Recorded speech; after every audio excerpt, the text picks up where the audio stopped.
오늘의 헤드라인입니다. 검찰 조사기법연구회와 연세대가 공동 개발한 사람의 마음을 다루는 교육과정이 대검찰청에서 열렸습니다. 서울 서부지검이 법무부와 함께 학교 주변 유해 환경과 안전사고 근절을 위한 해피스쿨 캠페인을 열었습니다. 연말연시를 맞아 대검찰청에서는 소외된 이웃과 함께하는 다양한 행사가 열렸습니다. 서울 북부지검에서는 허위로 수출 실적을 위장해 수억 원의 세금을 부정환급받은 회사 임직원들을 적발했습니다. 대전지검은 사체가 없어 혐의 입증이 어렵던 살인사건에서 끈질긴 수사 끝에 피고인의 혐의를 밝혀냈습니다. 여러분 안녕하십니까? 검찰 포커스 하담리입니다. 검찰 수사는 주로 사람들을 상대로 이루어집니다. 때문에 피조사자를 대면하는 방법이 무척이나 중요합니다. 이에 따라 대검찰청에서는 수사관들을 대상으로 사람의 마음을 다루는 교육과정을 신설했습니다. 강현식 기자가 전합니다. 피조사자를 어떻게 다룰 것인가에 대한 수사기법 교육이 지난 10일부터 닷새 동안 8, 9급 수사관들을 대상으로 대검찰청에서 진행됐습니다. 대검 혁신추진단이 기획한 이번 교육은 검찰청법 개정에 맞춰 앞으로 8급 수사관도 수사에 참여하게 됨으로써 이에 맞는 교육 프로그램 개발이 필요하다는 지적에 따라 마련됐습니다. 기존에는 법적인 부분을 강조를 많이 했습니다. 교육 과정에서. 근데 이 과정은 사람을 어떻게 다루는가 그 부분에 초점이 맞춰서 과정이 기획되고 과정 구성이 그렇게 돼 있고요. 수사 현실에 정확하게 맞도록 처음에 태도랑 가치관, 그다음 기록을 검토하고 쟁점을 파악하고 면담하고 그다음에 추궁하고 자백 그런 어떤 수사의 정확한 프로세스가 저희 검찰에 맞게 그렇게 과정 구성이 돼 있습니다. 검찰의 조사기법연구회와 연세대 인간행동연구소가 공동 개발한 이 프로그램은 주로 선진국의 신문기법을 가르쳤던 기존 과정과 달리 수사의 노하우와 심리학적 지식에 바탕을 둔 검찰 내 최초 과정입니다. 사람의 마음을 다루는 교육인 만큼 내용도 사람의 기억이나 질문하는 방법 등 심리에 관련된 것들이 대부분입니다. 또한 수사관들이 수사 중 받는 스트레스에 대한 관리법 등도 강의 내용에 포함되어 있습니다. 지금껏 이런 내용의 교육은 처음이기에 수사관들의 반응도 뜨겁습니다. 이 8급부터 이제 수사에 참여를 할 수 있는 기회가 확대되고 이런 상황과 맞물려가지고 아주 시의적절한 교육이 됐던 것 같습니다. 앞으로도 검사실에 만약에 가서 조사하게 된다면은 좀 더 폭넓은 방향에서 사람에 대해서 연구하면서 조사를 더 잘할 수 있을 거라고 생각됩니다. 사람의 마음을 다루는 교육 과정은 시범 강의에 대한 모니터링과 수정을 거쳐 내년부터 법무연수원 과정으로 운영될 계획입니다. SPBS 강현식입니다. 우리나라의 어린이 교통사고 사망률은 OECD 국가의 평균 사망률보다 높은 수준입니다. 게다가 이로 인한 사회적 비용이 연 2조 원을 넘어서고 있어 정부 예산에 큰 부담이 되고 있습니다. 검찰이 아이들을 안전사고로부터 보호하기 위해 발벗고 나섰습니다. 서울 서부지검은 지난달 28일 서울 인창중학교에서 해피스쿨 캠페인을 열었습니다. 해피스쿨 캠페인은 법무부의 법질서 바로 세우기 운동의 일환으로 학교 주변의 안전사고와 유해 환경으로부터 어린이와 청소년을 보호하는 운동입니다. 청소년에게 술, 담배를 팔거나 음란물을 유포시키는 그런 환경들을 근절시키고자 하고 또 청소년들에게 학교 폭력을 근절시키는 효과를 줌으로 해서 우리 학생들이 행복한 학교 생활을 할 수 있도록 하고자 함에 있습니다. 법무부를 비롯한 각 지역 유관기관이 함께하는 이번 캠페인은 지난달 12일 역삼 초등학교에서 열린 발대식을 시작으로 올 연말까지 서울 소재 5개 검찰청이 참가해 2달 동안 진행될 예정입니다. 학생들이 노출되어 있는 유해한 어떤 환경에서 좀 구해낼 수 있지 않을까 해서 이렇게 나왔습니다. 학교 주변에 유해한 환경이 많은데요. 이런 행사를 통해서 없어졌으면 좋겠어요. 이번 캠페인이 학교 주변 유해 환경과 안전사고 근절에 대한 보다 많은 사회적 관심을 이끌어내는 계기가 되길 기대해 봅니다. 올해는 대내외적 경제 사정이 나빠지고 또 선거까지 겹쳐 불우이웃들의 겨울나기가 더 힘들어진 상황입니다. 연말을 맞아 대검찰청에서는 소외된 이웃을 위한 다양한 시간을 가졌습니다. 지난 4일 대검찰청 검찰사랑 봉사단원들은 서울의 한 보육원 원생들과 함께 놀이공원을 찾았습니다.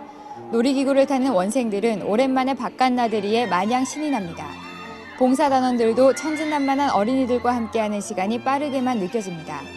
연말을 맞아 단순한 성금 기증을 넘어 직접 어려운 이웃과 함께한 봉사단원들에게 이날은 무척 뜻깊은 하루가 됐습니다. 연말을 맞아 이웃과 함께 온정을 나누려는 검찰의 손길은 따뜻한 차 한 잔에서도 우러납니다. 대검찰청 여직원 모임인 선랑회는 지난 11일 대검찰청 별관에서 사랑의 일일 찻집을 열었습니다.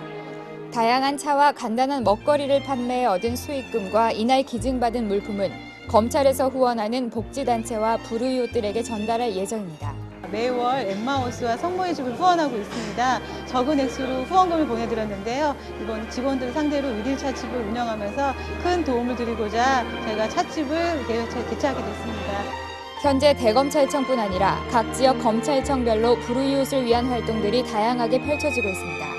이웃을 위한 검찰 직원들의 이런 노력들이 우리 사회를 조금 더 따뜻하게 하는데 작은 보탬이 되길 기대합니다. SPBS 조영지입니다. 정부에서는 기업의 수출 활동을 돕기 위해 여러 가지 세제 혜택을 주고 있습니다. 하지만 이런 혜택을 노려 부당하게 세금을 가로채가는 범죄 또한 늘어가고 있는데요. 서울 북부지검이 부정한 방법으로 거액의 세금을 환급받아 챙긴 회사 임직원들을 적발했습니다. 서울 북부지검 형사 1부는 수출업체에 적용되는 영세율 제도를 악용하여 외국 상인들이 국내에서 수출한 의류 제품을 마치 자신들이 수출한 것처럼 위장해 세무서로부터 22억 원의 부가세를 환급받은 일당을 적발했습니다. 영세율 제도란 제품을 수출할 경우 부가세 부담을 완전히 제거하는 제도로 수출의 활성화를 위해 마련된 것입니다. 수출 신고에 필요한 서류들은 이런 보따리 이상 물건이 나가는 운반업체를 통해서 구했고 그걸 기화로 여러 관련 업체들과 공모해서 신용장을 허위로 발행하고 세금계산서를 가공으로 발행해서 부가세를 부정 환급받았습니다. 수사 결과 이들은 일반적으로 수출자가 실제 수출자인지의 여부를 확인하지 않는 수출 신고 제도의 허술함을 악용하여 허위 수출 신고서와 신용장, 세금 계산서 등을 첨부해 세무서에 부가세 환급 신청을 해왔습니다. 또한 업체 직원 명의의 계좌를 여러 개 준비해 납품 대금을 송금한 것처럼 위장하여 세무조사에 대비해온 사실도 확인됐습니다. 유령회사에서 매입업체와 매출업체의 통장이나 계좌번호, 그다음 관련인들이 그 계좌번호 같은 걸 관리하면서 홈뱅킹을 통해서 그 거래를 만들었습니다. 이와 같이 거래가 한 것처럼 제출하는 방법으로 그 세무조사를 피해가는 방법을 했었습니다. 이들을 적발한 검찰은 허위 수출 실적을 이용해 세금을 부정하게 가로채는 사례가 더 있을 것으로 보고 지속적인 수사를 펼칠 계획입니다. SPBS 정영민입니다. 시신이 발견되지 않은 살인사건은 피의자의 범행을 입증하기 힘든 것이 사실입니다. 그러나 검찰의 끈질긴 수사로 살인의 정황이 입증되면서 자칫 미궁에 빠질 뻔한 사건의 전모가 드러났습니다. 송기영 기자가 전합니다. 지난 2005년 한모 씨는 자신과 내연녀의 사이를 이간질한다는 이유로 공범들과 함께 내연녀의 언니를 납치했습니다. 납치 이후 피해자의 행적이 없는 등 살인의 정황이 분명했지만 사체가 발견되지 않은 사실로 인해 법원은 한 씨에게 살인 혐의에 대해 무죄 판결을 내렸습니다. 살인 사건의 경우는 인정이 되었을 경우 중형을 면치 못하기 때문에 법원에서 유죄 선고를 하는 데 있어 증거 판단을 엄격하게 하는 게 사실입니다. 사체를 찾지 못하면 무죄 판결을 받을 것을 한 피고인들의 용의 주도함으로 인해 자칫 이대로 묻힐 뻔한 사건은 공판 중 마주친 유가족의 모습을 잊지 못한 담당 검사의 끈질긴 수사로 새로운 국면을 맞이합니다.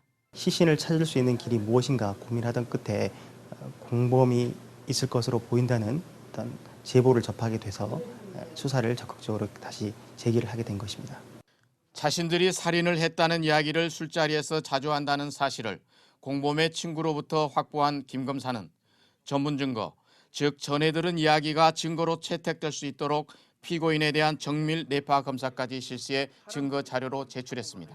이 전문 증거의 증거 능력을 부여하기 위해 추가 수사를 하는 과정에서 참고인 진술, 통화 내역, 그리고 이 대검에서 실시한 뇌파 분석을 통해 공범이 현장에 있었음을 입증했고 그로 인해 전문 증거가 증거 능력이 있고 특별히 신빙할 수 있는 상태에서 이루어졌음을 입증하였습니다.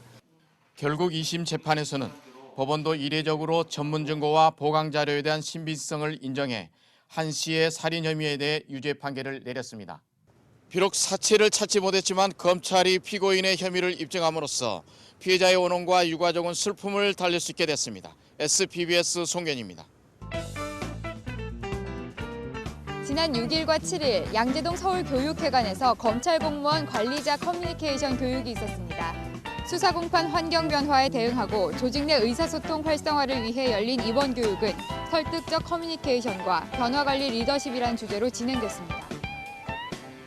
대검찰청에서 지난 7일 벌과금 체납 처분 실무 담당 직원 교육이 있었습니다. 체납 처분 관련 기관의 전문 교수를 초빙해 열린 이번 교육은 국세징수법 개요 및 체납 처분 절차, 유체동산 압류 실무 등에 대한 내용으로 진행됐습니다. 지난 12일 대구지검 포항지청에서 송년음악회가 열렸습니다. 이번 행사는 지난달 있었던 검찰 패밀리데이의 연장으로 우즈베키스탄 국립교향 소음악단을 초청해 열렸습니다. 직원들은 가족들과 함께 다양한 음악을 감상하며 즐거운 송년을 맞이할 수 있었습니다. 대검찰청 지하 1층에 위치한 민원인 휴게실 환경이 개선됐습니다. 딱딱하고 어두운 색상의 사각 형태 집무실용 집기를 밝은 색상과 부드러운 형태의 대기 소파로 교체했습니다. 또한 필경대와 컴퓨터 테이블을 설치하는 등 민원인의 편의를 고려한 변화가 곳곳에서 이뤄졌습니다. 이상 검찰 포커스를 마칩니다. 시청해주신 여러분 고맙습니다.